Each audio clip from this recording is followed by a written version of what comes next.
Hey friends, hello and welcome back to the channel. In this video, I'm going to share to you on how you can fix the bad gateway error in the Chrome browser. So if you encounter this kind of error, then let's go quick into the process. In the Windows search bar, type Chrome to open the Google Chrome under the best match.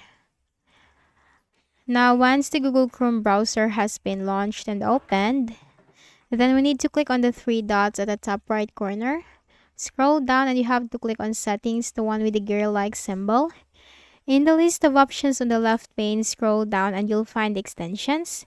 Now you can just simply disable all the extensions that are unnecessary for you, and if you are not using them, then you can completely remove those extensions that you are not using. Because this can just slow down the performance of your Chrome browser. Then go back to settings.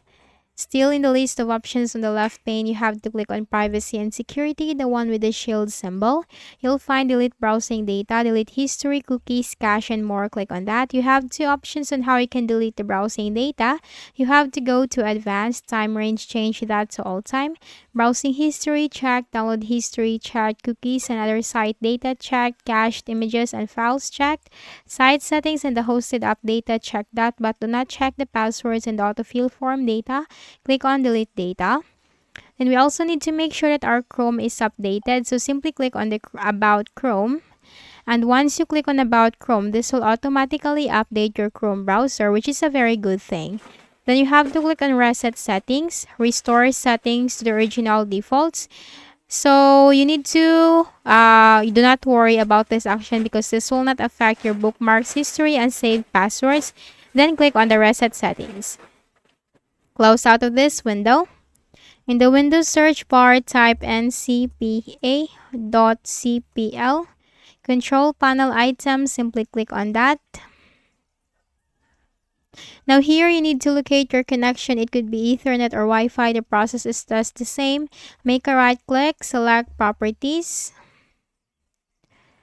Then the Wi-Fi properties will be up. Click on the Internet Protocol version 4. Click Properties.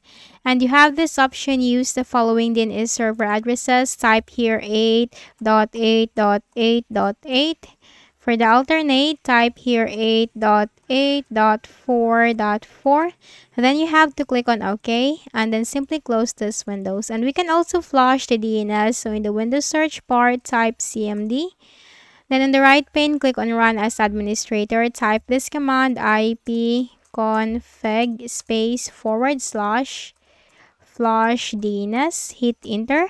Successfully flushed DNS resolver cache. Type exit, hit Enter. And then make a right click at the Start button, shutdown or sign out, and restart your Windows. So that's it. I hope this video helped you. Kindly please do not forget to hit the like button and subscribe to the channel for more videos and tutorials. Thank you for watching.